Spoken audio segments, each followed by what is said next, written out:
अस्सलाम वालेकुम नाज़रीन, प्रोग्राम एग्री बिज़नेस के साथ मैं हूं आपका मेज़बान डॉक्टर अमजद बुखारी।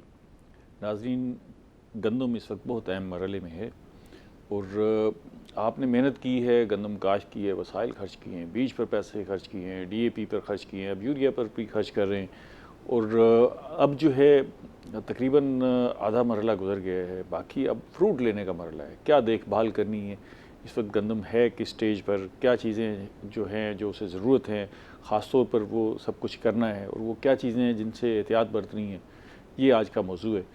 मैं सबसे पहले आपको अपने मेहमानों का तारुफ करवा दूँ। मेरे साथ पहले मेहमान मौजूद हैं शहजाद साबिर साहब। आप चीफ़ एग्रीकल्चर ऑफिसर हैं और ज़राअत को बहुत अच्छे अंदाज से समझते हैं।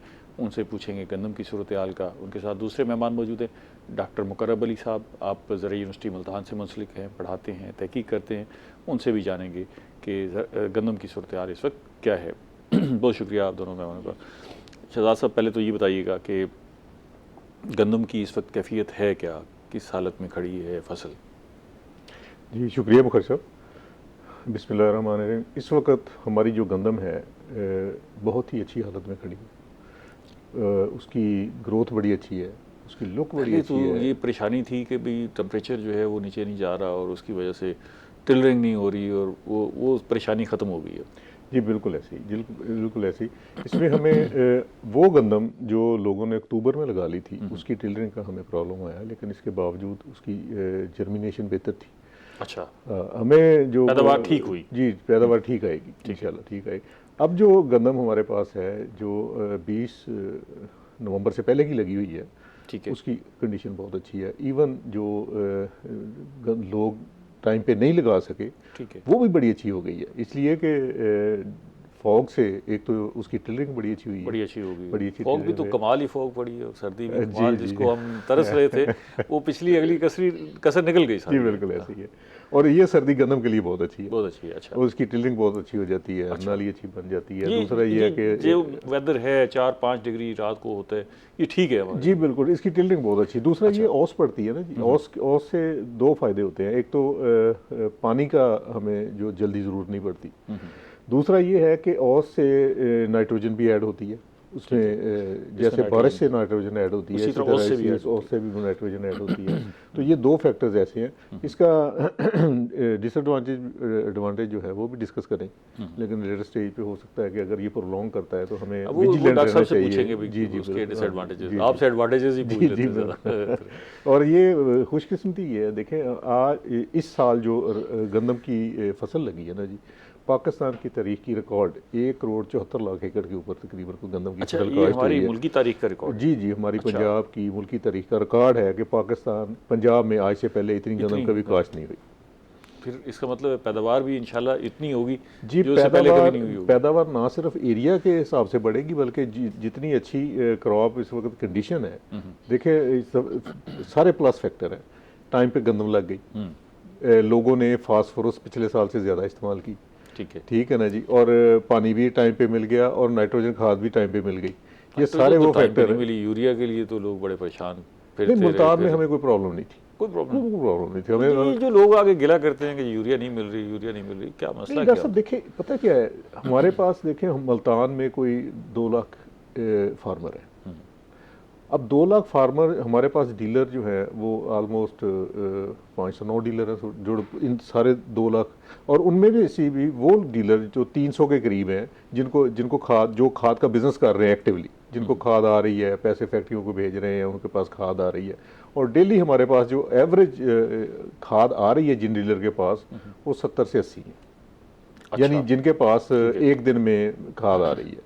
अब डिस्ट्रीब्यूशन में थोड़ा हो सकता है कि रिमोट एरिया में किसी डीलर ने बुकिंग नहीं करवाई या उसकी लेट बुकिंग करवाई है उसकी खाद जो है, तो उस एरिया में हमें कोई हो सकता है प्रॉब्लम हो। लेकिन ओवरऑल पूरे अगर मैं जहाँ भी जाता हूँ, जहाँ भी देखते हैं, फसल के ऊपर अगर खाद ना डली हो नाइट्रोजन वाली, तो फसल बता देती है कि इसके ऊपर नाइट्रोजन की खाद नहीं डली।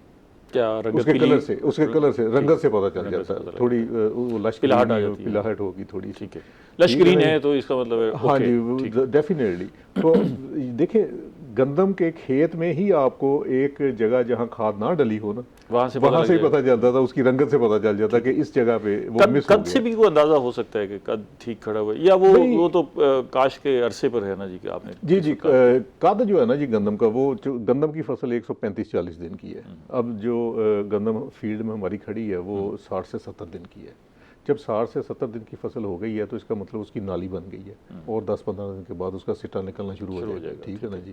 सिटा जब निकलेगा तो हमने जो ज़मींदार को एडवाइस दी है कि वो नाइट्रोजन की खाद ज़्यादा इस्तेमाल ना करे, जो महकमा रिकमेंड करता है दूसरे पानी के बाद तो बिल्कुल खाद की इस पर ज़रूरत बात है। करते हैं जरा जी तफसील जी से करना जी, क्या है। बिल्कुल जी। डॉक्टर साहब, ये हमने मौसम का जिक्र किया कि बड़ा अच्छा मौसम रहा, गंदम के लिए बड़ा फेवरेबल है, धुंध है, फॉग की वजह से फ़ायदा हो रहा है, टेम्परेचर कम हुआ, उससे जो है वो टिलरिंग अच्छी हो गई।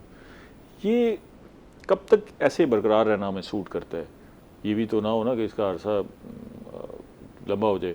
कब तक हमें सूट करता है गंदम की फसल के हवाले से? जी बिल्कुल सर, इसमें जिस तरह हम देखते हैं कि आज 17 जनवरी है, तो डेफिनेटली इस वक्त जिस तरह अभी डायरेक्टर साहब ने भी बात की कि हमारी जो गंदम की फसल है जो कि 1 नवंबर की काश्त है, वो इस वक्त जो है अपनी गोप की हालत, जिसे हम बूटिंग स्टेज पे कहते हैं, उस पर पहुंचने वाली है। और तकरीबन जैसे गंदम की फसल 80 से 90 दिन की होती है तो ये बूटिंग स्टेज है, और ये बड़ी क्रिटिकल स्टेज है गंदम की अच्छी पैदावार लेने के लिए। क्योंकि बेसिकली इसमें डेफिनेटली हम ये बात कर सकते हैं कि अगला जो 10 से 15 दिन है उसमें हमारी जो गंदम है वो बूटिंग स्टेज पे जो है वो पहुंच जाएगी, और अपना सिट्टा जो है उसको निकालने की स्टेज पे चली जाएगी। उस वक्त हमें कैसा दर्जा चाहिए होता है जो सूटेबल हो?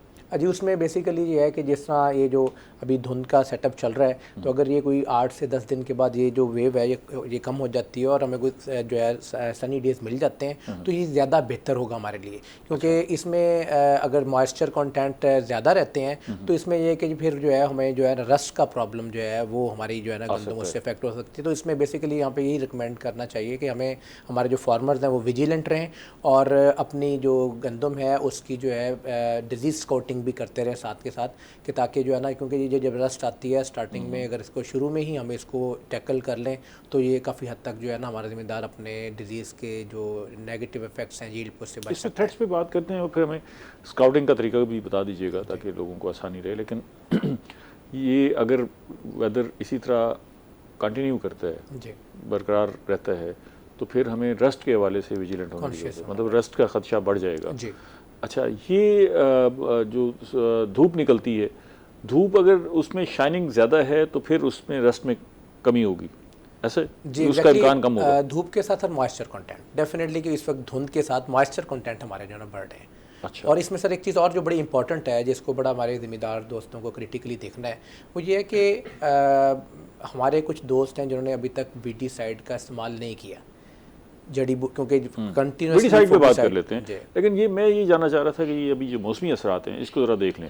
अगर बारिश होती है तो इस वक्त बारिश जो है वो गंदम की फसल के लिए बेहतर होगी, नुकसानदेह होगी, क्या सूरत है? बहुत ज़्यादा बेनिफिशियल होगी सर इस स्टेज पे। जैसा कि बताया कि गोप की फसल, गोप की जो है ना जी जो है स्टेज पे हमारी गंदम जो है जाने वाली है। और इस स्टेज पे दो चीज़ें बड़ी इंपॉर्टेंट है सर। एक तो जो हमें जो नाइट्रोजन की जो लास्ट हमने उसकी जो सेपरेट एप्लीकेशन करनी है, आखिरी डोज है, वो हमें लाजमी इसको अप्लाई करना है। तो उसमें कई दोस्त ऐसे करते हैं कि लेट कर देते हैं, तो 31 जनवरी तक जो है ना हमें कंप्लीट करना है अपनी क्रॉप की स्टेज को देखते हुए, कंडीशन को देखते हुए गंदम की लास्ट सेपरेट एप्लीकेशन को, यूरिया की लास्ट या नाइट्रोजनस खाद की लास्ट एप्लीकेशन को। और सेकंड चीज़ इसमें जो इम्पोर्टेंट है वो ये है कि लास्ट एप्लीकेशन को कब तक कर लेना है? जी 31 जनवरी जो है ये इम्पॉर्टेंट डेट है। इस तक हमें या इससे राउंड अबाउट, क्योंकि कुछ हमारी गंदम इस वजह से सर ने बताया कि बहुत कम गंदम है जो लेट काश्त है। इसके लगभग आप कर लें, उसके बाद फिर यूरिया को देने की जरूरत नहीं है। अगर आप देंगे तो फायदा नहीं होगा, नहीं उसका नुकसान होगा। उससे ये होगा कि हमारी लॉजिंग जो है वो ज़्यादा होगी, गिरने का चांस ज़्यादा है। और सेकेंडली सर इसमें यह है कि जहाँ पे नाइट्रोजन लेट इस्तेमाल होती है वहाँ पे एफर्ट का अटैक जो है, जो कि हमें पता है कि सस्ते आ जाता है, वो भी ज़्यादा। एक ब्रेक ले लें फिर इस पर मजीद बात करते हैं। नाज़रीन हमारे साथ रहिएगा, गंदम पर आपको आगाही दे रहे हैं। मिलते हैं एक छोटी सी ब्रेक के बाद।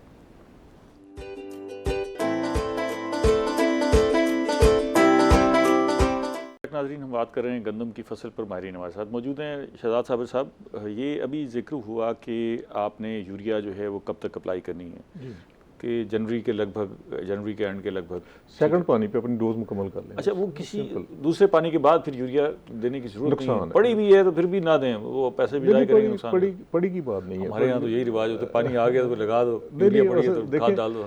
असल में पता क्या है, जब यूरिया डालेंगे तो फसल टेंडर हो जाएगी, नरम हो जाती है, ठीक है, ज़रा सी हवा चलेगी वो एक तो लॉजिंग हो जाएगी, ठीक है ना जी। दूसरा ये जब लश ग्रीन हो जाती है तो फिर प्रॉब्लम ये होता है कि धूप निकलेगी तो मॉइस्चर थोड़ा कीड़े के लिए मौसम फेवरेबल होगा तो एफिड का अटैक बहुत ज़्यादा हो जाएगा। अच्छा। तो ये दो डिसएडवांटेज हैं सेकंड इरिगेशन के बाद या ज़्यादा यूरिया इस्तेमाल करने के ऊपर। अच्छा, इनसे एहतियात करनी जी जी, इस दोनों चीज़ों से हमें एहतियात करनी चाहिए। एक तो सेकंड इरिगेशन के बाद अगर हम यूरिया देंगे तब भी प्रॉब्लम्स आएंगे। अगर हम यूरिया एक्सेसिव यूज़ करेंगे, यानी जो रिकमेंडेड है कि एक बोरी पहले पानी पे, दूसरी बोरी दूसरे पानी पे, या उसकी जो उसने फास्फोरस डाली उसके हिसाब से, ज़मीन के हिसाब से जो यूरिया इस्तेमाल कर रहा है, आधी बोरी, पौनी बोरी, लेकिन सेकंड इरिगेशन के बाद अगर करेंगे तो उसके प्रॉब्लम ज़्यादा आते हैं। ठीक है, शहजाद साहब, बाकी चीज़ों में बात करते हैं। ये बताइए कि मौसम का भी कोई थ्रेट हो सकता है अभी फसल पर कि भी ये सस्टेन करता है ज़्यादा अरसा, यही कैफियत, सर्दी ज़्यादा अरसा बरकरार रहती है, बारिशें बिल्कुल नहीं होती, इसके असरात भी मुरतब होंगे? हाँ जी, नहीं, उसके असरात बुखारी साहब इस तरह होंगे कि अगर तो टेम्परेचर लो रहता है और सर्दी प्रोग्राम रहती है तो हमें थोड़ा थ्रेट कम है। अगर यही मॉइस्चर कंटेंट है, यही ह्यूमिडिटी है हवा में और टेम्परेचर थोड़ा इंक्रीज़ कर जाता है, जिसकी जो स्पोर्स की डिसेमिनेशन के लिए एक आइडियल मौसम होता है, ठीक है ना जी, तो उसमें फिर हमें बड़ा विजिलेंट रहने की ज़रूरत है कि कहीं येलो रस्ट जो हमें 2019 में आई थी, जो 19-20 में येलो रस्ट का थ्रेट एक आया था, तो इस तरह की सूरत हाल से बचने के लिए हमें बड़ा विजिलेंट रहना चाहिए, क्योंकि अगर टेम्परेचर लो है तो स्पोर्स की डिसेमिनेशन जो है ना इतनी रैपिड नहीं होती, लेकिन यूं ही थोड़ा सा टेम्परेचर राइज करेगा और मौसम क्लाउडी हो तो फिर हमारे लिए थोड़ा सा ज़िम्मेदार को इसके लिए बहुत ज़्यादा विजिलेंट रहने की ज़रूरत है। ठीक है डॉक्टर साहब, ये हम खाद की एप्लीकेशन की बात कर रहे हैं कि जनवरी के एंड तक जो है इसको कंक्लूड कर लें। इसी तरह पानी की जो सूरत हाल है, दूसरा पानी जो है वो फसल की कैफियत को देख के लगाना है या अरसे को देख के जो है वो फाइनल करना है कि ये पानी लगा देना है और दूसरा पानी हो गया? जी, बेसिकली सर ये मैंने आपसे जिक्र किया कि बूटिंग स्टेज है जो कि 80 से 90 दिन की जब हमारी फसल होती है, फसल हो गई है, अगर 80 से 90 दिन हो गए तो इसका मतलब ये है कि अब गोब की हालत आ गई है। बिल्कुल, और ये सबसे अहम मरहला है, सबसे अहम मरहला है, क्योंकि इस वक्त जो प्लांट ने जितने भी फोटोसिंथेट्स हैं उसको कन्वर्ट करना है सिट्टे की तरफ, सिट्टे ने बाहर निकलना है। तो इस स्टेज पे अगर पानी की कमी हो जाती है, और ये डेफिनेटली जिम्मेदार जो है उनको पता होता है और वो देख रहे होते हैं कि ज़मीन की कंडीशन क्या है और पानी के लिहाज से बाहर के एटमॉस्फेरिक कंडीशन कैसी हैं, तो अगर इस पे पानी मिस हो जाए या लेट हो जाए तो डेफिनेटली जो सिट्टा है उसकी वो अपनी पूरी जो है उसकी लेंथ नहीं डेवलप हो पाती और अल्टीमेटली इस पानी को कहते हैं रज के देना है, टिका के देना है, ऐसे ही एग्जैक्टली उसकी रज के देने की या टिका के देने की भी कोई कैफियत हो सकती है, कैसे? जी, बेसिकली सर इसमें यह है कि 3 एकड़ इंचेस जो है ना, इसमें पानी जो है 3 एकड़ इंचेस जो है ना पानी का हमें जो है उसकी क्वांटिटी उसको मेंटेन रखना होता है। और सेकंडली सर इसमें इंपॉर्टेंट चीज़ ये है कि हमारे 3 एकड़ इंचेस को जरा थोड़ा सा आसान अल्फाज में 3 एकड़ इंचेस देखिए, हमें पता है कि 1 इंच जो है ना वो हमारी वाटर की रिक्वायरमेंट है,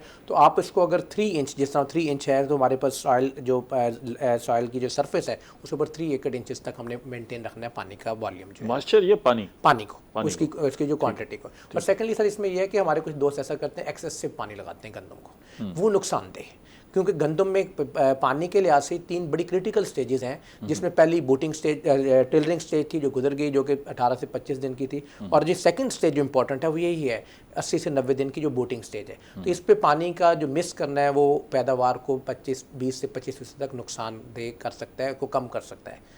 अच्छा, और इसके अलावा जो तीसरा अहम पानी है गंदम के लिए वो बहुत इंपॉर्टेंट है, वो इसकी ग्रेन फॉर्मेशन स्टेज है, जिसको ज़िम्मेदार दूधिया हालत कहता है, और ग्रेन बन रहे होते हैं जितने भी फोटोसिंथेट्स प्लांट्स ने अपने तैयार किए हैं अपने लाइफ साइकिल के अंदर, वो उसने कन्वर्ट करने होते हैं दाने के अंदर। और ये स्टेज जो है ना वो सर आती है मार्च का पहला हफ्ता, जिस वक्त तकरीबन फसल जो है वो 110 से लेके 120 दिन की हो जाती है। और सेकेंडली ये है कि ये यकदम जो हमें पता है कि जो मार्च का पहला हफ्ता है यकदम हमारे टेम्परेचर बढ़ते हैं, और उस वक्त टेम्परेचर में जो राइज़ है वो तकरीबन 5 से 7 सेंटीग्रेड का राइज़ आता है। तो उस स्टेज पे अगर जो है ज़िम्मेदार पानी को डिले करता है या पानी उस टाइम पे मिस कर देता है, तो उससे क्या होता है कि वो जो फोटोसिंथेट्स की जो कन्वर्जन थी टुवर्ड ग्रेन वो उसमें डिले आता है और वो सही तरह नहीं हो पाती, और अल्टीमेटली जब वो सही तरह कन्वर्ट नहीं होंगे, पहुँचेंगे नहीं फोटोसिंथेसिस ग्रेन तक, तो ग्रेन दाने का साइज छोटा रह जाएगा और फार्मर जो है वो उसकी पैदावार में रिडक्शन हो जाएगी, इसका पैदावार मतलब में कमी ये दोनों मरहले, दोनों दूसरे पानी का और तीसरे पानी का, जी बिल्कुल, ये दोनों बड़े इंपॉर्टेंट है, बड़े उस पर इंपॉर्टेंट है, फोकस रखना क्रिटिकल। चाहिए। इस वक्त भरपूर पानी देना चाहिए और ज़रूरत है तो इसमें डिले नहीं होनी चाहिए, गोब के अमल में ताख़ीर हो सकती है। शहजाद साहब, जड़ी बूटी जो है वो बड़ा थ्रेट्स होती हैं गंदम के लिए, और अमूमन काश्तकार को समझ तो आ गई है कि जड़ी बूटी से निपटना किस तरह है, स्प्रे भी पास बहुत सारी दस्तियाब हैं, लेकिन बहुत सारे काश्तकार कोताही भी कर जाते हैं इसमें। अब इस स्टेज पर जड़ी बूटियों की इतलात क्या हैं कि वेडिसाइड अप्लाई कर रहे हैं लोग, नहीं कर रहे, जड़ी बूटियां हैं कितनी और करना क्या है काश्तकार को? जी शुक्रिया भाई साहब। इस तरह है कि धुंध से पहले जिन लोगों ने पानी लगा लिया और उनकी ज़मीन जो है इस हालत में आ गई कि जड़ी बूटियों का स्प्रे हो सकता है, तो उन्होंने कर लिया, तो वो तो कामयाब हो गए। अच्छा, अब धुंध के दौरान हम भी कोशिश करते हैं रिकमेंड ना करें कि जड़ी बूटियों को कंट्रोल पूरा नहीं मिलता ना उसका। अच्छा, अब चूंकि धूप निकल रही है, क्या वजह क्या होती है कंट्रोल क्यों, स्प्रे इफेक्टिव नहीं होता है? जी स्प्रे जो है उसको धूप के उसकी फोटोसिंथेटिक एक्टिविटी जो मुकम्मल होगी तो फिर वो उसको जो है ना उसकी अच्छा, वो भी लाजमी है। जी जी, अच्छा ठीक है। तो वो अगर तो चौड़ा पत्ता है उसके ऊपर पूरी स्प्रे डल गई है, ठीक है ना, फिर तो वो मर जाएगा। अगर छोटा पत्ता है, बारीक पत्ता है, तो वो फिर स्प्रे की एफिकेसी वो उतनी नहीं होती। ठीक है। तो अब चूंकि धूप निकल रही है तो गुजारिश ये है कि जहाँ भी धूप निकल रही है तो सॉइल कंडीशंस ऐसी हैं कि उसको स्प्रे किया जा सकता है, तो ज़रूर स्प्रे कर लेना चाहिए।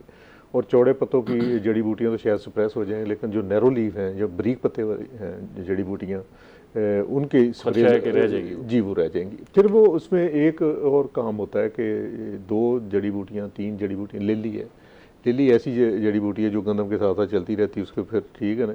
उसके बाद घासनुमा जो बूटियाँ, जब उसकी हार्वेस्टिंग होती है ये भी साथ ही उसके पकती हैं, तो गंदम के साथ ही पकती हैं, तो उनके सीड्स जो है ना वो फिर गंदम में चले जाते हैं, फिर वो नेक्स्ट जितनी भी क्रॉप्स आएंगी उसमें वो किसी न किसी तरीके से एडअप हो जाते हैं। तो ये इसलिए ज़रूरी है कि एक तो हमारी क्वालिटी गंदम हमारे मार्केट में आए, अगर हमने कहीं एक्सपोर्ट करनी है या हमें लोकल मार्केट खुद में खाने के लिए, तो वो साफ़ सुथरी गंदम होगी। तो इसलिए ये दूसरा ये है कि गंदम की जो फसल है उसको चूंकि ये कम्पीट करती हैं, उसकी पैदावार भी कम होती है। ठीक है। तो इसलिए गंदम के ऊपर जो अगर लोग रह गए हैं, खर्चा हो सकता है कि भाई अगर जड़ी बूटियों को सही कंट्रोल नहीं किया तो कितना पैदावार कम हो सकती है? देखिए जो माहिरीन या रिजल्ट बताते हैं वो तो 30% तक है, लेकिन हमारे पास इतनी इंटेंसिटी तो नहीं है, बहुत ज़्यादा जड़ी बूटियाँ, लेकिन 5-10% भी अगर उसको कम्पीट करती हैं, उसकी यील्ड को कम करती हैं, तो इसका मतलब ये एसेस कैसे करना है कि भाई जड़ी बूटियों की ये सूरत हाल है, जो इसका थ्रेट का लेवल कैसे हमने अंदाज़ा करना है कि जी इस वक्त जो है ना हमें फौरी तौर पे करना चाहिए, या अभी इसको ठहर के देखें क्या सूरत हाल है क्या? हाँ जी, उसके नहीं, उसका एक जनरल थंब रूल है कि आपके खेत में जड़ी बूटियों का सीड जो है ना जी वो 5 साल 7 साल 10 साल तक वो सॉइल में पड़ा रहता है और उगता रहता है। ये नहीं है कि वो वहाँ खत्म नहीं होता। अगर किसी ने वहाँ कुछ अरसे के लिए ज़मीन खाली छोड़ी है, देन भी वो जड़ी बूटियाँ वहाँ सीड बन गया अगर वहाँ, तो वो पड़ा रहता है। तो इसलिए जड़ी बूटियाँ अगर खेत में नज़र आ रही हैं, ठीक है ना, पर स्क्वायर मीटर उसकी जो भी इंटेंसिटी बनती है, 1 स्क्वायर मीटर में देख ले, वहाँ एक तो चौड़े पत्ते वाली कोई 9-10 जड़ी बूटियाँ, लिली है, बथू है, करुंड है, ये ठीक है ना जी, नैरो लीफ वाली, नैरो लीफ की आइडेंटिफिकेशन करनी पड़ेगी, ठीक है ना जी। वो आइडेंटिफिकेशन अगर वीड से डिफरेंट किसी ज़मींदारों को पता होता है, ठीक है ना जी, अगर वो 8-10 कहीं आ जाती हैं तो उनको ज़रूर हर सूरत में स्प्रे करना चाहिए। जड़ी बूटियों की स्प्रे के लिए हमें थोड़ा सा कॉन्शियस रहना चाहिए, वो इसके लिए इसलिए कि ये फसल को कम्पीट करती है। थोड़ा सा नहीं, ज़्यादा रहना चाहिए। जी जी। अच्छा, तो ये उसके लिए जो स्प्रे ज़रूरत है वो मार्केट में अवेलेबल है? जी मार्केट में अवेलेबल है, जी मार्केट में अवेलेबल है। दूसरा ये है कि जो लोकल वहाँ एग्रीकल्चर एक्सटेंशन एजेंट मौजूद है वो उसकी आइडेंटिफिकेशन करके बता देगा, गाइड भी कर देगा। मज़ीद बात करते हैं, ब्रेक ले लें। नाज़रीन हमारे साथ रहिएगा, हम गंदम में बात कर रहे हैं, मिलते हैं एक छोटी सी ब्रेक के बाद।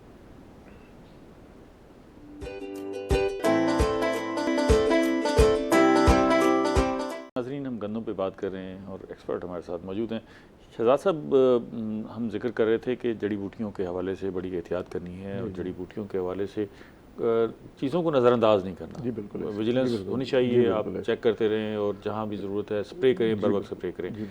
पानी का मामला जो है वो बड़ा इंपॉर्टेंट है, अभी हमने पार्शली डिस्कस किया, लेकिन हम अमूमन जो है हर वक्त इस खदशे का शिकार रहते हैं कि हमारे पास पानी है नहीं, पानी नहीं है जी, पानी की किल्लत है, पानी की किल्लत है। और जैसे ही पानी ज़्यादा आता है, जहाँ भी अवेलेबिलिटी होती है, नहरी पानी भी अगर अवेलेबल है तो हम ज़्यादा से ज़्यादा पानी लगा देते हैं खेतों में। ये कोई डैमेजिंग है या कोई बहुत ज़्यादा डैमेजिंग नहीं है, चलें लगा दिया, अगला पानी भी साथ ही पूरा कर दिया, कोई निज़ाम चल जाए? नहीं, देखिए बुखारी, गंदम जो है ना वो वाटर लविंग क्रॉप नहीं है। गंदम को तो पानी की जरूरत होती है, ज़्यादा पानी नहीं, ठीक है। हमारे जिम्मेदार भाई ऐसे करते हैं कि जब ज़मीन तैयार करते हैं तो उसको पूरी तरह लेवल नहीं करते। अगर उसका कोई कोना ऊंचा रह गया है तो उसको इरीगेट करने के लिए बाकी जो उस 10, 15, 20 मरले को इरीगेट करने के लिए बाकी 140 मरले हैं उनमें ओवर इरीगेशन हो जाती है। ठीक है। और सम टाइम ये होता है कि फिर पानी चढ़ाने के लिए जी बिल्कुल वो उस इलाके को हाँ जी, उसका हल ये है कि उस वहाँ जहाँ ऊंची जगह है वहाँ जहाँ पानी अलहदा से इरीगेट कर दें, उसको कोई बना डाल के उसको अलहदा से इरीगेट कर दें, बाकी फसल को डुबोए ना। वो 140 मरले जो है ना उनको डुबो के उसकी सेहत जो है ना उसको ख़राब ना करें। आप हम देखते हैं कि जहाँ ज़्यादा इरीगेशन हो जाती है, जहाँ पानी ज़्यादा लगता है तो वहाँ फसल जो है पीली हो जाती है। तो वहाँ फसल को पीली अगर नज़र आती है कहीं तो वो उसका हल ये है कि वो NPK जो है ना 20-20-20 उसको फिर फुली 300 ग्राम जो है ना फुली रेप्लिकेशन उसकी कर दें। इसकी रीज़न सिर्फ यही पानी की हो सकती है और भी हो सकती है, लेकिन जहाँ आपको जनरल आपको येलोनेस नजर आए ना तो वो ओवर इरिगेशन का इम्पैक्ट होता है। ये एक तो होता है ना आपको फसल की रंगत लश ग्रीन नहीं नजर आ रही, वो लश ग्रीन तो इसलिए नहीं नजर आ रही वहाँ अगर नाइट्रोजन पूरी नहीं डली, लेकिन यहाँ येलोइंग हो जाती है वहाँ डेफिनेटली। एक तो जब फसल पकती है नीचे वाले पत्ते येलो होते हैं ना, लेकिन एक ओवरऑल लुक येलो नजर आ रही होती है तो वो ओवर इरिगेशन की वजह से होती है। ठीक है ना जी, उसमें हमें एहतियात करनी चाहिए। फिर जब ओवर इरिगेशन होती है तो फिर वो ये फसल दोबारा जब पाँव पे अपने पैरों पे आना है तो उसको टाइम चाहिए। NPK फिर उस वक्त जी उसको ये क्या है, क्या ये तीनों का मरकब, फास्फोरस, नाइट्रोजन और पोटाश, ये तीनों का मरकब है जी। ठीक है ना जी, 300 ग्राम जो है ना एक एकड़ के ऊपर वो फोलियर एप्लीकेशन करते 5 टैंकियों में मिला के। ठीक है, स्प्रे करते जी स्प्रे करते हैं। डॉक्टर साहब ये अहम मामला है, आपकी तहकीक क्या कहती है कि ये NPK अप्लाई कर रहे हैं, रीज़न यही है कि भाई फसल जो है वो पीली हुई है, पानी के अलावा भी कोई रीज़न हो सकती है इसकी? सर बेसिकली इसमें यही है कि अगर पानी के अलावा जिस येलोनेस का वहाँ भी प्रॉब्लम हो सकता है कि जहाँ पे फसल की बाकियात जो है ना, अगर उन्होंने सही तरह से उनको बाकियात को मिक्सअप नहीं हुआ और टाइम नहीं मिला, ठीक है, खासतौर पर कपास की छटियाँ वगैरह उन्होंने लगाई और उसके बाद यूरिया की एडिशन नहीं की ताकि वो डिकम्पोज, तो वहाँ पे भी येलोनेस हो सकती है। लेकिन बिल्कुल सर ने सही कहा कि हमारे जो ग्रोअर्स हैं वो ये करते हैं कि जी पानी को ज़ाया ना जाने दें, जो भी पानी अवेलेबल है उसको लगा दें। इस चीज़ को मद्देनज़र नहीं रखते कि ज़मीन को पानी की ज़रूरत है और अपने वेदर कंडीशन को, सॉइल टेक्सचर को नहीं देखते। तो हमें अपने टेक्सचर को सॉइल की कंडीशन के मुताबिक जो है ना जी हमें देखना चाहिए, पानी लगाना चाहिए फसल की ज़रूरत। और उसमें इंपॉर्टेंट चीज़ जो है वो इसकी क्रिटिकल स्टेजेस हैं, ठीक है, तो वो हमने पहले भी डिस्कस किया कि इस क्रिटिकल स्टेजेस जो है वो हमारी बूटिंग स्टेज और अब इसमें आगे ग्रेन फॉर्मेशन स्टेज, ये क्रिटिकल स्टेज है। इस पे हमें जो है ना पानी के लिहाज से फोकस करना है। अगर इसके दरमियान में हम समझते हैं कि बिल्कुल ड्राई वेदर हो गया है, खुश्क होगी ज़मीन, तो फिर हम पानी लगाएं ज़रूरत के मुताबिक, अदरवाइज़ हमें पानी नहीं लगाना चाहिए। ठीक, अब ज़रा गोब को डिस्कस कर लेते हैं जी। गोब को, इस अमल को, ज़ाहिर है ये वो अमल है जिसमें हमें अच्छी पैदावार होनी है, अच्छी होनी है, बुरी होनी है, इसी पर मुनहसर है। तो ये अगर किसी की फसल कमज़ोर रह गई है, अच्छा अभी सिट्टे बनने का अमल नहीं आया लेकिन पहले भी पता लग रहा है कि जी फसल कमज़ोर रह गई है और इस पर अब जो है सिट्टे अच्छे नहीं बनेंगे या फसल की कैफियत अच्छी है, अगर कमज़ोर रह गई है तो उसको संभालने के लिए क्या हो सकता है कि ताकि गोब के अमल में उसको जो हम कैटर कर लें, जो कुछ गलती पहले हो गई है, वो क्या है ज़रूरी चीज़ें जो कर लें? जी बिल्कुल सर, उसमें जैसा सर ने भी बात की कि NPK का फोलियर स्प्रे है, तो इसके साथ जो है हमारे यहाँ तकरीबन हमारी पाकिस्तान की 50 से 60% ज़मीनें, इवन 70% ज़मीनें ऐसी हैं जहाँ जिंक की कमी है और इसी तरह तकरीबन 40 से 50% साइड पे बोरान की कमी है। तो जो हमारे ये दूसरे माइक्रो न्यूट्रिएंट्स हैं मैक्रो न्यूट्रिएंट्स के साथ NPK, तो हमें उसका बोरान और जिंक जो है अगर किसी ने पहले अप्लाई नहीं किया तो उसकी भी जो है ना वो एप्लीकेशन यहाँ पे करें, फोलियर एप्लीकेशन जो है। और इसी तरह जो है नाइट्रोजन के लिहाज से ये भी फोलियर करनी जी, फोलियर एप्लीकेशन। इसी तरह जो है नाइट्रोजन के लिहाज से हमें पता है कि इस बोटिंग स्टेज पे हमने नाइट्रोजन की आखिरी जो किस्त है उसका इस्तेमाल करना है। तो अगर वहाँ पे जो है जिंक कोटेड यूरिया जो हमें आजकल मार्केट के अंदर अवेलेबल है, अगर आप उसका इस्तेमाल हमारे ज़मींदार दोस्त कर लेते हैं तो उससे भी पैदावार जो है उसमें उनकी फसल जो है जल्दी जो कमी है वो पूरी हो गई, वो भी पूरी होगी और जो है वो उसकी जो है वो क्रॉप जो है जल्दी रिहेबिलिट हो जाएगी उससे।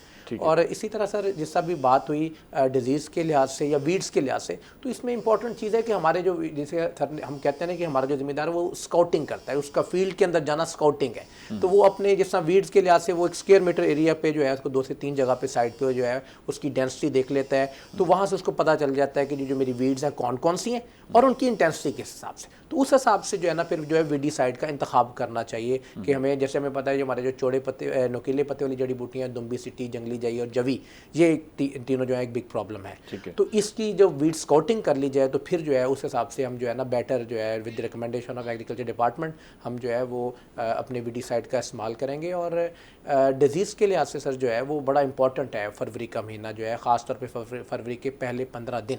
तो इसमें जो है वो हमें बड़ा केयरफुल होना होता है कि अगर मॉइस्चर ज़्यादा रहता है और जैसा सर ने कहा कि टेम्परेचर जल्दी से अगर हम जिस तरह ये अभी चल रहा है ये तो बड़ा बेहतर मौसम है, लेकिन अगर एकदम बिल्कुल हमारे पास जो है हमें सनी डेज मिल जाते हैं और टेम्परेचर बढ़ जाता है फरवरी के अंदर, तो फिर जो है हमें बड़ा विजिलेंट हमारे ज़िम्मेदार को रहना चाहिए और वीट की स्काउटिंग भी करे और जो है ना लोकल एक्सपर्ट के साथ उसको देख ले, क्योंकि अगर इनिशियल स्टेज पे डिजीज़ को अगर आप 25 से 30% तक वो आती है उसको आप उसको कंट्रोल कर लेते हैं, उसके लिए मैनेजमेंट स्ट्रेटजीज ऑप्ट कर लेते हैं तो उससे आप कंट्रोल कर लेते हैं। लेकिन अगर वो ज़्यादा उसकी इंटेंसिटी बढ़ जाए और उस वक्त हम केयर ना करें तो फिर जो है बड़ा मुश्किल होता है और पैदावार में जो है फिर जो है उसमें 25 से 30% तक जो है उसमें डिक्लाइन भी आ सकता है, कमी भी आ सकती है। शहजाद साहब, हमने बहुत सारी फसलों में देखा कि एक तो कहीं कहीं बड़ी ज़बरदस्त सिमेट्री होती है, फसल एक जैसी खड़ी होती है, लश ग्रीन होती है, कहीं कहीं फसल के कद में बड़ा फ़र्क आ जाता है, ऊपर नीचे होती है।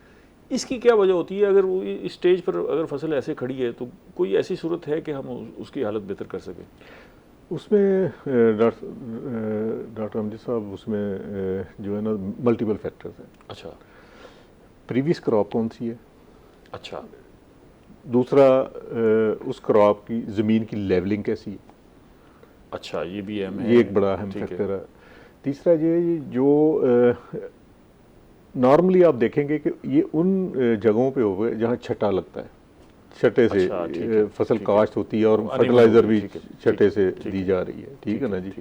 तो ये इतने सारे फैक्टर्स हैं, इनको वो फील्ड स्पेसिफिक हैं कि किस फील्ड में क्या प्रॉब्लम है। अच्छा, ये सारे मराहिल वो हैं जो बिजाई के वक्त के हैं, जी जी, हाँ जी, कहते हैं कि ज़मीन की तैयारी कैसी की है, लेवलिंग की है, फर्टिलाइज़र एप्लीकेशन कैसे की है, ठीक है ना, फर्टिलाइज़र एप्लीकेशन करने वाला बंदा कौन सा है जिसने छटा दिया है, ठीक है ना, एप्लीकेटर से कर रहा है, अगर ड्रिल है तो ड्रिल के साथ बैंड प्लेसमेंट ड्रिल है, उसके साथ ही फर्टिलाइज़र हमने डाल दी है, तो जो एक बेहतरीन आइडियल है। तो ये वो फैक्टर्स हैं। इसमें पानी का भी हो सकता है, पानी ऊपर नीचे अगर पूरा नहीं लगा, कहीं पानी लगा है तो पूरा नहीं लगा, कहीं ज़्यादा पानी लग गया है। तो इस तरह के फैक्टर्स हैं जिनकी वजह से हमें जो फील्ड है ना वो इवन नहीं नज़र आता। ठीक है, मज़ीद बात करते हैं, एक ब्रेक ले लें। नाज़रीन हमारे साथ रहिएगा, एक छोटी सी ब्रेक के बाद मिलते हैं।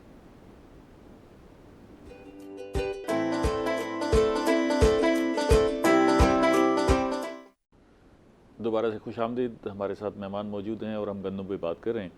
शहजाद साहब, अब टाइम का जो है वो ज़रा महदूद है, इस पर हम ज़रा बात कर लेते हैं कि वो क्या चीज़ें हैं जो इस मरहले पर और आगे ज़िम्मेदार को गंदम के हवाले से करनी चाहिए।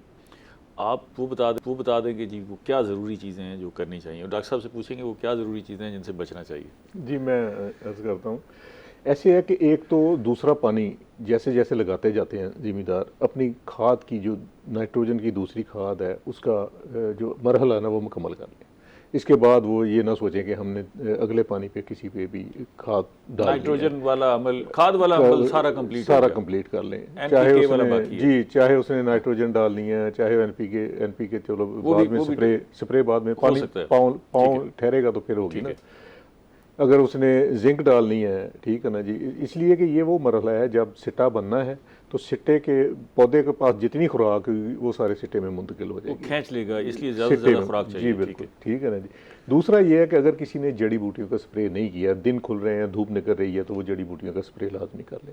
तीसरा ये है कि अगर किसी ने फसल उसकी पीली हो गई है तो वो एनपीके का स्प्रे जो है ना वो लाजमी कर ले। हाँ जी, वो लाजमी कर ले, ताकि सिट्टा बनने के वक्त जो अब सिट्टा बन रहा हो तो फसल मुकम्मल तौर पे सेहतमंद हो। पौधे की और सेहत ठीक जी, होगी पौधे तो की सेहत अच्छा, जी बिल्कुल, सिट्टा अच्छा बनेगा। अगर जी सेहत उसकी खराब होगी तो जी सिट्टा बिल्कुल जो ऐसे। कमज़ोर होगा। ये हम इस मरहले पे इस हफ्ते में या अगले 15 दिन में जो काम करने वाले हैं। ये शहजाद साहब, दाना फसल बड़ी अच्छी हो रही है जी, अच्छी देखने में बड़ी अच्छी है, पता लगता है दाना छोटा रह गया जी, दाना कमज़ोर रह गया जी, वो फसल इसलिए जो है ना अच्छी नहीं, पैदावार अच्छी नहीं हो सकी। जी, इसकी जी। क्या रीज़न हो जाती है?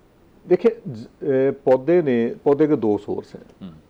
पहला सोर्स उसने ज़मीन से खुराक लेनी है, दूसरा सनलाइट ने जो कन्वर्ट करनी है खुराक। ठीक है। जितनी ज़मीन में खुराक अच्छी होगी पौधा उतना सेहतमंद होगा और उतना ही दाना अच्छा बनेगा। मसलन आम तौर पे एक सिट्टे में 18 से 22 गुंडियाँ होती हैं।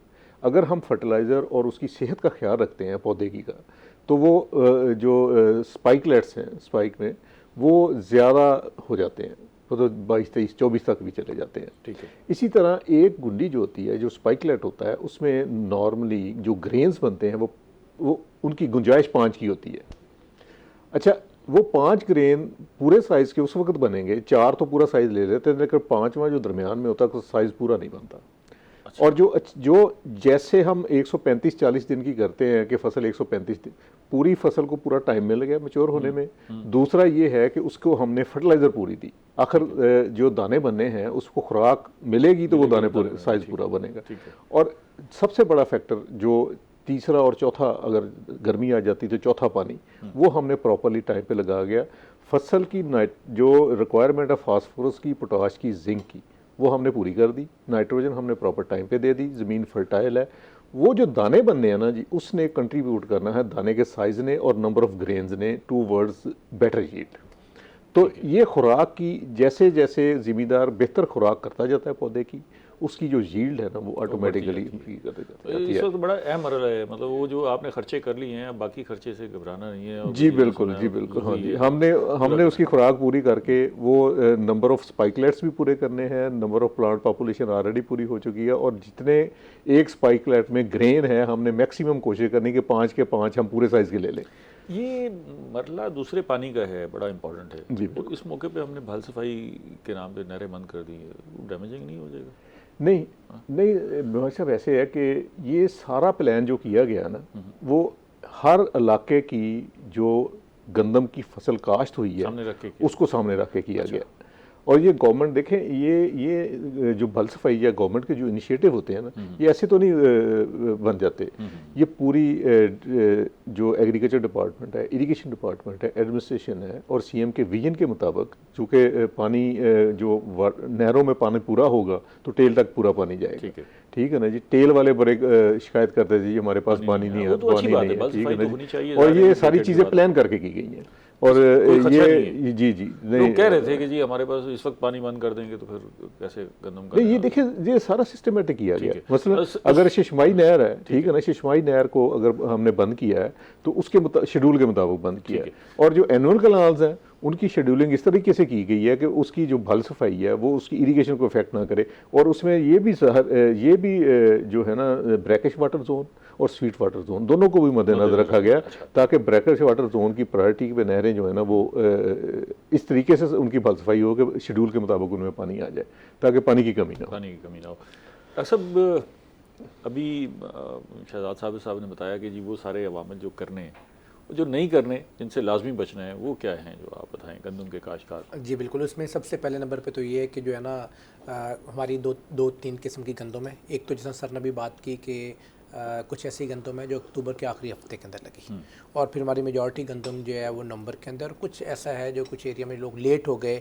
उन्होंने जो है ना वो तो ध्यान में रखिएगा कि गंदम की जो अच्छी पैदावार के लिए जो सबसे इंपॉर्टेंट है, इसकी क्रिटिकल स्टेजेस हैं, वो बेसिकली एनवायरमेंटल फैक्टर के ऊपर डिपेंड कर रही होती हैं।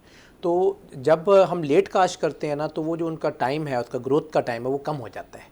तो इस लिहाज से हमें ज़रूर फोकस करना है कि ख़ासतौर पर जिन्होंने कुछ लेट की है गंदम की काश, वो भी ये इस चक्कर में ना रहें कि जैसा नॉर्मल ग्रोअर जो है वो अब नाइट्रोजन की लास्ट स्प्लिट अप्लाई कर रहा है, तो वो कहीं पे इस में ना रहें कि नहीं हम तो अभी हमारे पास कुशन है, हमारी गंदम लेट थी, हम लेट जाके जो नाइट्रोजन की किस को अप्लाई करें, तो वो ऐसा नहीं करना। यस, ऐसा नहीं करना। दूसरे नंबर पे सर इसमें जो इंपॉर्टेंट है पानी का, जैसा भी जिक्र हुआ कि पानी को हमने कंप्लीट करना है 90 दिन तक जो है अपनी दूसरी इरिगेशन को, और ख़ासतौर जो लेट काश्त हुई है वहाँ पे तकरीबन 80 दिन पे, तकरीबन 70 से 80 दिन पे जो बोटिंग स्टेज आ जाती है। तो इसको जहन में रखते हुए जो है ना हमने अपनी जो लास्ट जो सेकंड इरिगेशन है इसको जो है वो कंप्लीट करना है। तीसरे नंबर पे सर जो है वो ये है कि ओवर नाइट्रोजन का यूज़ नहीं करना। जैसा रिकमेंडेड डोज हमारी है नाइट्रोजन की, अगर यूरिया है तो वो हमें तकरीबन 1 बैग जो है पर एकड़ के हिसाब से उसको इस्तेमाल करना है। दूसरे पानी पे ज़्यादा से ज़्यादा कितनी दे सकते हैं? एक बैग इससे ज़्यादा नहीं मिलेगा। अगर इससे कम भी आधा बैग भी आप दे लेते हैं तो ठीक है, या आधा बैग कम हो जाएगा? सर आधा अवेलेबिलिटी अगर मसला हो रहा हो कहीं। जी, ये डिपेंड सर इससे 1 बैग को हमें लाजमी करना चाहिए, क्योंकि ये डिपेंड करता है कि आपने पहले ये इस क्रिटिकल स्टेज पे हमने थर्ड स्प्लिट जो है ना नाइट्रोजन को अप्लाई करना है, वो ऑलमोस्ट यूरिया के लिहाज से 1 बैग है, और अगर आप वहाँ पे जो है वो गुआरा खाद इस्तेमाल करें तो फिर तकरीबन 1.5 से 2 बैग जो है वो आपके 1 एकड़ में बनते हैं।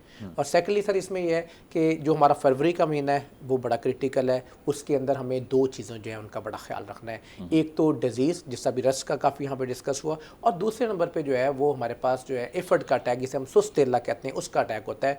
तो उसके लिहाज से बड़ा विजिलेंट रहना है कि वो एक शॉर्ट सी जो है ना जी इसकी विंडो होती है इसकी तेले की अटैक की, तो वो 1 आध हफ्ते में अगर हम विजिलेंट ना रहें, जैसा कि हमारा डिपार्टमेंट भी कहता है कि उसमें मल्टीपल स्ट्रेटजीज़ हैं, रोप ड्रैगिंग है, फिर हमने साथ में जो है वो राय की फसल की जो है साइड पे जो है वो उसको स्ट्रिप क्रॉप लगाई होती है ताकि पेस्ट जो है वो उधर चले जाए और हमारी गंदम की फसल बच जाए।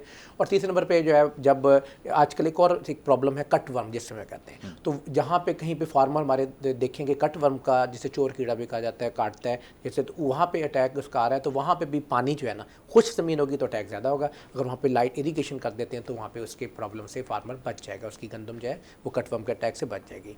और तीसरे नंबर पे जो इंपॉर्टेंट है फिर हमारे पास वो यही है कि डिज़ीज़ के साथ जो है हमें मार्च का पहला हफ्ता बहुत क्रिटिकल है, फर्स्ट वीक ऑफ मार्च, तो इसके अंदर जो है हमने मौसम को, जिससे हम कहते हैं कि अब तो हमारी जो ज़राअत है, हमारी फार्मिंग है, वो मौसम के साथ है कि हमें वेदर की एडवाइजरी PMD हमें रेगुलरली दे रहा होता है, डिपार्टमेंट से भी एडवाइजरी फ्लोट हो रही होती है हमारे फार्मर्स तक, उसको जहन में रखें।